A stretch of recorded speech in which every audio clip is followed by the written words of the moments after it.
Pada 1 Maret 1945, Jepang telah meresmikan terbentuknya BPUPKI yang dipimpin oleh Rajiman Weddiodiningrat.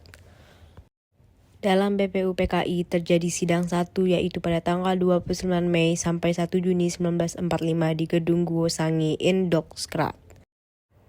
Dalam sidang tersebut membahas mengenai dasar negara Indonesia.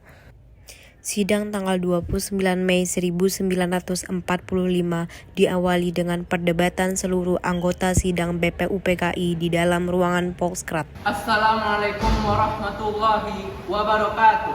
Waalaikumsalam warahmatullahi wabarakatuh.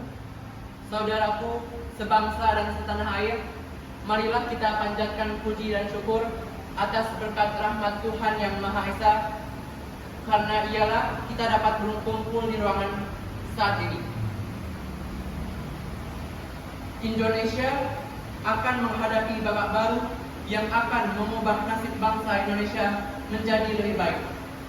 Merdeka! Merdeka! Dalam kesempatan kali ini, kita akan menentukan dasar negara yang tepat untuk negara kita. Saya selaku Ketua Dr. Zumi Chosakai akan membuka sidang pertama pada hari ini.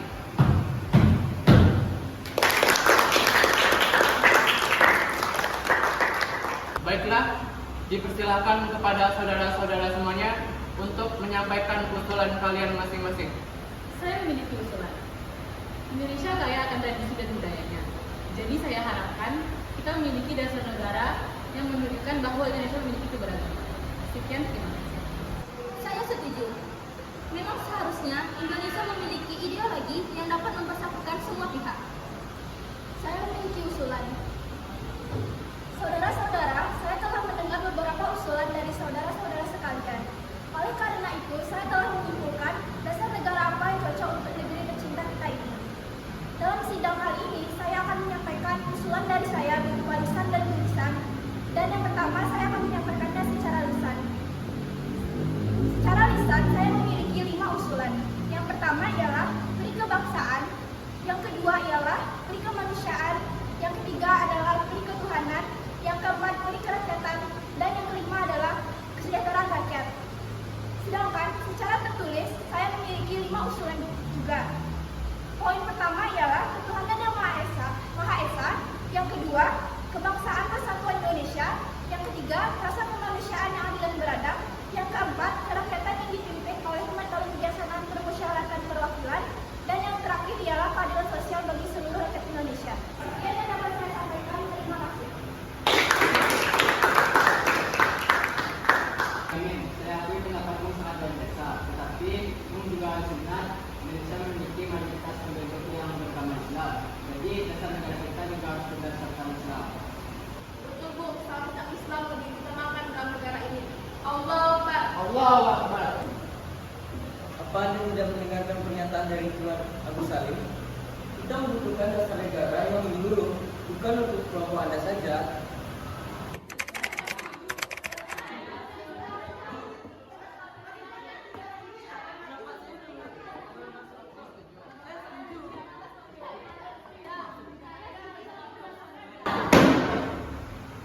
Saya sependapat dengan Muhammad Yamin. Ide saudara sudah benar karena telah mengandung unsur ketuhanan yang telah melingkupi atau telah mewakili keadaan Indonesia yang beragam-agama. Sebenarnya saya tidak ingin menyinggung hal ini, namun usulan dari Musokomo yang menyatakan tidak adanya ketuhanan, padahal itu bagian penting yang harus disertakan.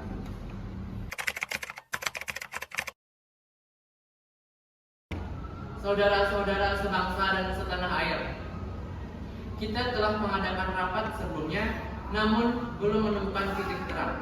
Untuk itu, hari ini kita akan melanjutkan rapat kita mengenai usulan dasar negara. Sebelumnya dipersilakan kepada saudara Raslen untuk menyebutkan kesimpulan rapat sebelumnya. Baiklah, pada rapat sebelumnya telah mendapatkan usulan pertama yaitu ketuhanan yang Maha Esa, yang kedua kebangsaan Indonesia, yang ketiga rasa kemanusiaan yang beradab, yang keempat kerakyatan dipimpin oleh kebijaksanaan dalam perwakilan, yang kelima keadilan sosial Indonesia. Pada dasarnya agama hanya tertuju pada satu Tuhan yang sama, yaitu Tuhan yang Maha Esa. Jadi untuk apa kita memperdebatkannya? Masih banyak hal lain yang lebih penting yang harus dipikirkan. Izin menyampaikan pendapat Ketua. Saudara-saudara sekalian, izinkan saya menyampaikan poin-poin pendapat saya mengenai usulan dasar negara untuk negara tercinta kita. Berikut asas-asas dari pendapat saya.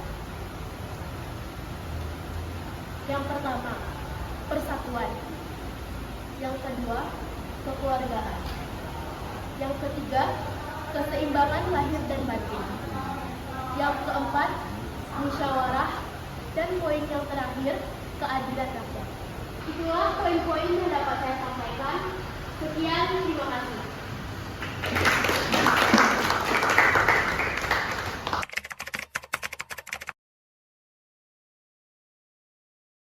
Terima kasih untuk saudara-saudara yang telah tenang. Kita telah berada pada ruangan ini selama 3 hari hanya untuk membahas dasar negara untuk negara kita tercinta ini.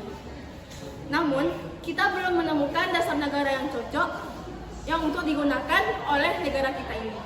Setiap kelompok rapat masih saja egois dan hanya mementingkan kepentingan golongan dan tidak mementingkan kepentingan umum ini. Kita tidak boleh seperti ini. Maka dari itu, izinkanlah saya untuk mengusulkan dasar negara yang akan saya bacakan. Kita telah berjuang melawan penjajah. Kita telah bersatu untuk memperjuangkan negara kita tercinta ini.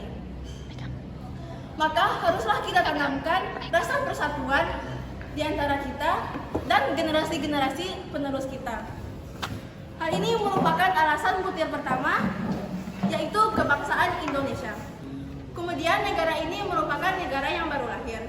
Maka dari itu, kita seharusnya menjalin hubungan baik dengan negara lain untuk menjalin hubungan sosial, politik, dan ekonomi. Hal ini merupakan dasar dari butir kedua, yaitu internasionalisme. Budaya dalam negara kita ini adalah merembukan suatu masalah dan menyelesaikannya secara bersama-sama untuk mencapai jalan keluar. Hal ini menjadi alasan butir ketiga, yaitu mufakat. Kita tahu bahwa negara kita ini telah dijajah. Maka seluruh lapisan masyarakat kita harus merasakan apa yang dikatakan dengan kemerdekaan. Hal ini menjadi alasan butir keempat, yaitu kesejahteraan sosial. Yang terakhir, untuk merangkap itu semua, kita semua ini memiliki agama, bukan? Maka kita harus memiliki pedoman kepada Tuhan, yaitu Tuhan yang mencakup seluruh agama di seluruh Indonesia. Demikian usulan dasar negara dari saya. Semoga saudara-saudara sekalian dapat terwakilkan. Merdeka! Merdeka!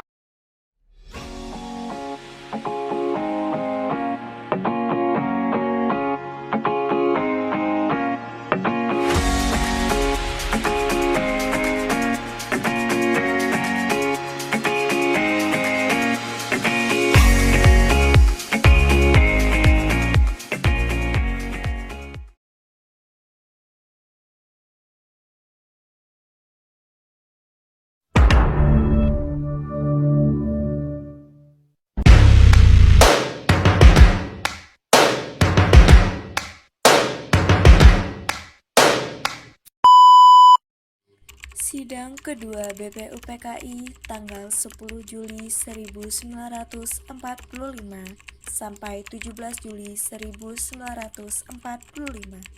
Setelah dibuka oleh Ketua Dr. Rajiman Widyo Diningrat, dilanjutkan penambahan anggota baru yaitu Abdul Fattah Hasan, Asikin Nata Negara, Suryo Hamijojo, Muhammad Nur, Besar, dan Abdul Kafar.